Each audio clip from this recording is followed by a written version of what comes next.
So let's talk about Garner's housing crunch. It really all boils down to one huge question. Can you actually afford to live where you work? So let's just lay it all out there. The big question is this. Can the folks who really make Garner, actually afford to live there? We're talking about your teachers, the person at the checkout counter, the first responders. Can they put down roots in the same town they pour their hearts into every day? It seems like it should be a simple question, right? But the answer is anything but. All right, let's dig into what's really going on here with Garner's housing squeeze. What's behind it all? You might think, oh, it's just high prices, but it's so much deeper than that. It's this fundamental mismatch, this economic gap that's putting a ton of pressure on thousands of families right there in town. Okay, so at its very core, the problem is this giant growing gap. Picture it like two lines on a graph moving further and further apart. One line is the cost to build a house, the land, the lumber, all the rules and regulations. The other line, that's what people who work in Garner can actually afford to pay. And right now, those lines are heading in opposite directions and fast. We hear the word affordable all the time, but what does it really mean? It's not just some vague idea. When it comes to housing policy, affordable has a super specific, numbers-driven definition. And honestly, you've got to understand this part to really get what's happening. So here's a magic number. The rule of thumb, the gold standard that pretty much everyone uses is the 30% rule. The idea is pretty simple. If your total housing costs, and that's not just rent or mortgage, it's utilities too, eat up more than 30% of your income before taxes, then you're considered cost burdened. It sounds simple, but that little label has some massive implications. Okay, so how do we apply that 30% rule? Well, it all hinges on this one key metric, the area median income, or AMI for short. Now, this is important. AMI isn't the average income. It's the median, the exact middle point. Imagine you lined up every single household in the region, from poorest to richest. The one right in the middle, that's the AMI. Half the people make more, half the people make less. This number is the absolute bedrock for figuring out who needs help. So let's put some real dollars to this. For the Raleigh metro area, which, includes Garner, the median income for a family of four is about $122,000. That's 100% AMI. But, and this is the key part, affordable housing programs aren't aimed at that median. They're for people earning a fraction of that. Look at these numbers. 80% AMI is under $98,000, and it goes all the way down to 30% AMI, which is less than $37,000 a year. That's a huge difference. Okay, this is the part where the spreadsheets and statistics stop, and we start talking about real people. Because these percentages, 30%, 50%, 80% AMI, they aren't just numbers on a chart. They're our neighbors. They're the people we see every single day. Let's start at that 30% AMI level. We're talking about an income of around $36,700 a year. Who is that? Well, think about your daily routine. It's the cashier at the grocery store, the person helping you find your size at the mall, the worker handing you your lunch. These folks are the absolute backbone of our local economy, and yet they're in the most financially precarious spot when it comes to housing.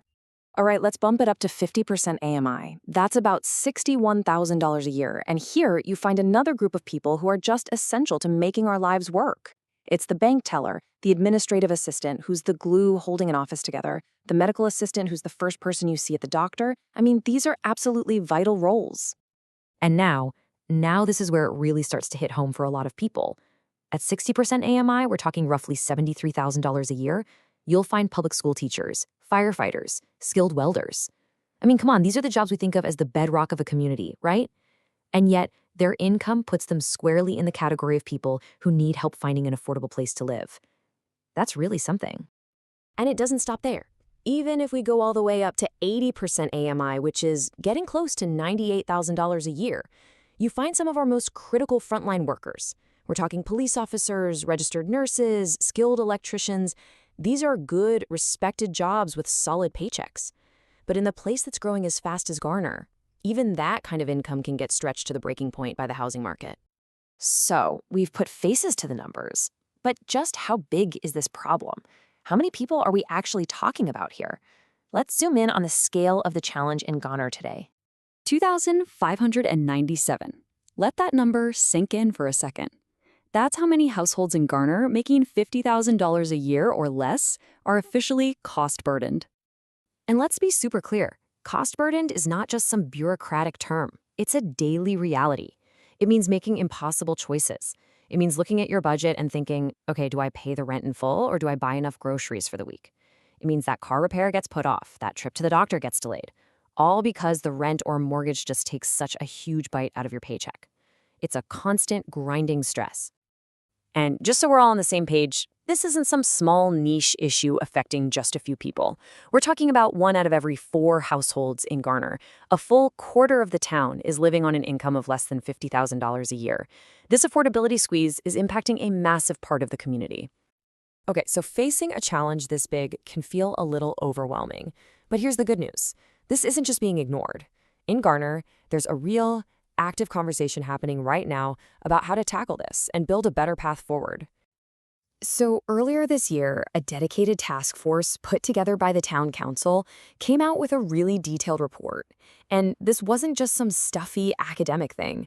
This was a group of actual citizens who rolled up their sleeves, dug into the data, and came up with real, concrete actions for the town's leaders to look at. And their plan wasn't just one single idea, it's a whole strategy with a bunch of different parts. First, they said, let's set actual, measurable goals for how many affordable homes we're going to build or save each year. Second, and I love this part, it's not just about building new stuff, it's also about helping people who are already there, especially seniors, fix up their homes so they don't get pushed out. Third, they're looking at using town land or funds to help bridge that financial gap for builders.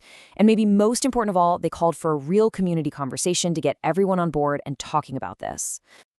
And that really brings us right back to where we started. Garner is growing like crazy. And that growth is exciting. It brings jobs, it brings opportunities, but it also brings this incredible pressure. So the big question for everyone in Garner, from the mayor to the people living there, is this.